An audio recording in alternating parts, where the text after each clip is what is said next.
Beberapa laga uji coba tim Liga 1.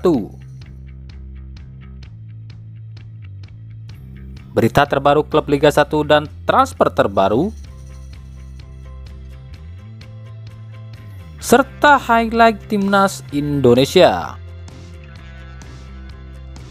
Assalamualaikum warahmatullahi wabarakatuh. Hai Rio Hotspot lovers, inilah Rio Hotspot untuk edisi kali ini. Tapi seperti biasa, sebelum kita bahas semua videonya, saya tetap mohon dukungannya untuk channel ini agar terus berkembang dan bisa memberikan berita-berita informatif yang semoga saja bermanfaat untuk kita semua. Dengan cara klik subscribe, aktifkan juga notifikasi loncengnya, like, share, dan juga komen. Dan inilah Rio Hotspot selengkapnya.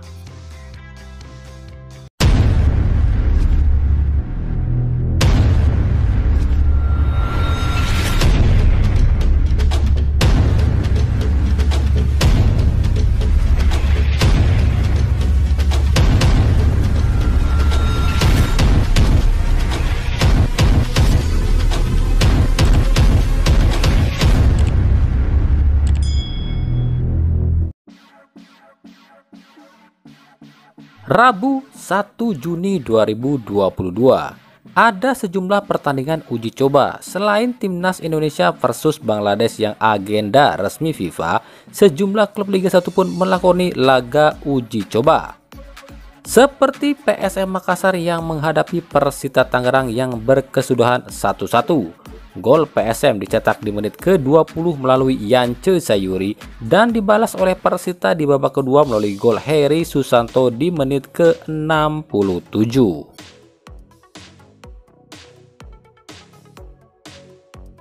Lalu ada Persib Bandung yang melakoni laga uji coba melawan tim Batam Renggali FC yang berkesudahan 10-0 untuk keunggulan Persib Bandung. Laga yang digelar 3 kali 30 menit ini, Persib menurunkan seluruh pemainnya. Gol-gol Persib dicetak oleh David Da Silva 3 gol, Ciro Alves 2 gol, Fred Butuan 2 gol, Beckham Putra 1 gol, Zalnando dan Erwin Ramdhani 1 gol.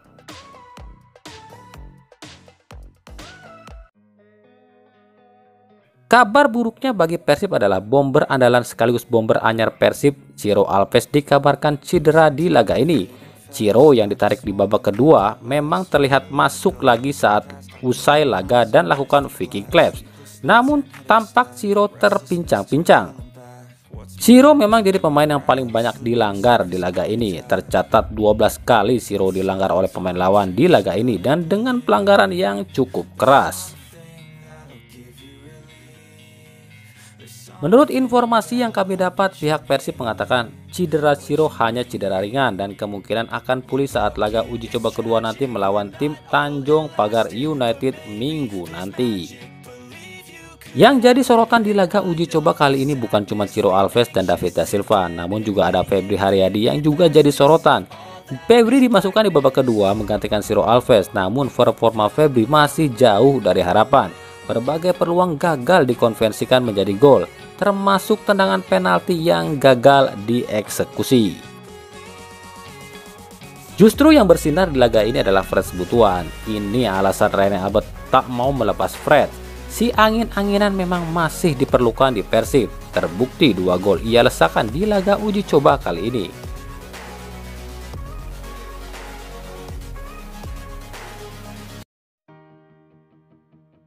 Kita beralih ke berita klub Liga 1. Persebaya Surabaya memperkenalkan pemain asing Asianya, yakni Sho Yamamoto.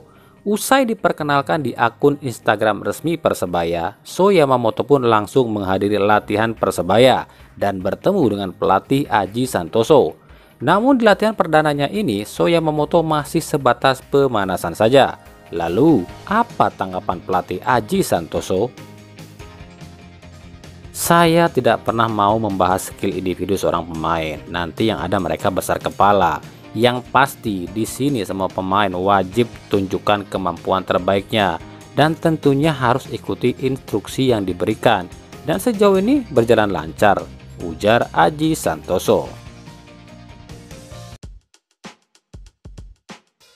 Dari Madura United dikabarkan masih mengincar satu pemain asing lagi, Ia adalah bek tengah asal Brazil Cleberson Martin de Souza. Pemain berusia 29 tahun ini kabarnya akan segera didatangkan oleh Madura United. Apakah ini artinya Madura batal mengontak Lee Rae-jun dan mempertahankan Liu Jun, atau sengaja memang tak mendaftarkan Liu Jun dan baru akan mendaftarkannya di pertengahan musim sebagai pemain naturalisasi? Musim lalu, Cleberson main di Serie B Liga Brazil di klub Ituano, tampil sebanyak 23 kali dan cetak 2 gol.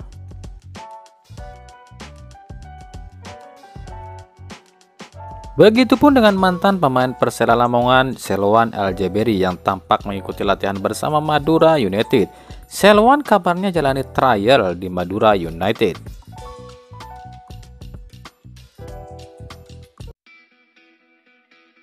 Dari Persik Kediri, jelang laga Piala Presiden, Persik Kediri lakukan TC di Jakarta. Persik kabarnya ketambahan 2 pemain, yakni M. Ridwan yang tak dibawa timnas Indonesia dan Kapten Dani Saputra yang pulih dari cedera. Dengan skuad yang lengkap, pelatih Javier Roca makin percaya diri menatap laga pramusim. Persik Kediri sendiri dipercaya akan jadi kuda hitam di ajang Piala Presiden ini dengan sejumlah amunisi anyarnya yang cukup mentereng. Dari PSS Sleman, ternyata ada faktor lain di rekrutnya Boas Solosa di PSS Sleman.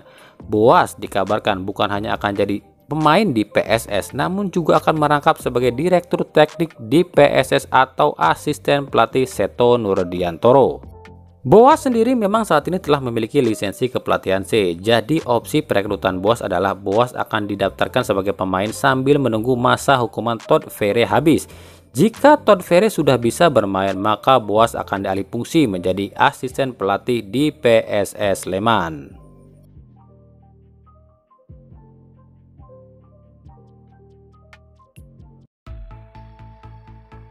Dari PSIS Semarang, usai gelar laga uji coba, PSIS Semarang justru ditinggal 2 petingginya, yakni sang manajer Fadan Nanda dan sang komisaris utama Junianto. Fadan sendiri mundur lantaran ingin melanjutkan kuliahnya, sementara Junianto kabarnya ingin melanjutkan fokusnya ke bisnisnya. Posisi komisaris sendiri akan diserahkan pada Heri Sasongko selaku pemegang mandat saham dari PT Wahyu Agung Group.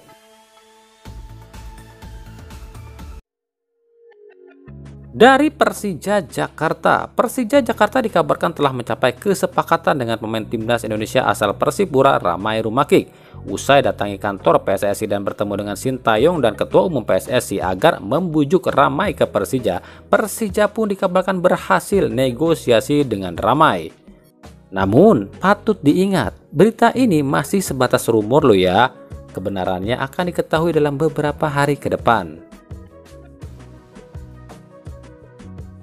Sementara itu, mantan striker Persija Jakarta Marco Simic hingga sejauh ini masih belum diumumkan akan jadi rekrutan klub mana. Simic sendiri saat ini masih berada di Kroasia. Terlihat di postingan Instastory-nya, Simic tengah latihan sendirian di sebuah lapangan kecil di belakang rumahnya. Piala Presiden sendiri tinggal hitungan hari akan segera bergulir. Lalu apakah Simic akan diumumkan sebagai rekrutan salah satu klub Liga 1 atau akan melewatkan ajang Piala Presiden ini? Ini akan diketahui segera ya. Di sisi lain, Persija pun tengah diwarnai oleh kontroversi, yakni soal rencana Persija yang akan datangkan mantan striker Chelsea Loic Remy. Yang jadi perdebatan adalah sanggupkah Persija membayar gaji Remy? Diketahui di klub sebelumnya, yakni klub Demirspor di Liga Turki, gaji Loic Remy adalah sekitar 25.000 euro atau sekitar 392 juta rupiah per bulan. Tentu bukan gaji yang kecil untuk ukuran tim Liga Indonesia.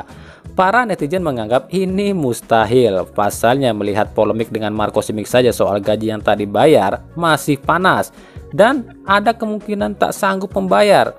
Padahal gaji Simic hanya 18 miliar per musim. Apalagi Loic Remy yang gajinya berpuluh-puluh kali lipat dengan harga Marco Simic. Sanggupkah Persija membayarnya? Nah, itulah tadi Rio Hotspot edisi kali ini. Ikuti terus berita seputar sepak bola khususnya Liga Indonesia dan pernak-perniknya hanya di Rio Hotspot. Terima kasih yang telah menyaksikan video ini dan mengunjungi channel ini. Kritik dan saran tetap kami nantikan di kolom komentar atau di media sosial kami di bawah ini. Sampai jumpa di video selanjutnya dan salam Rio Rioja Sport.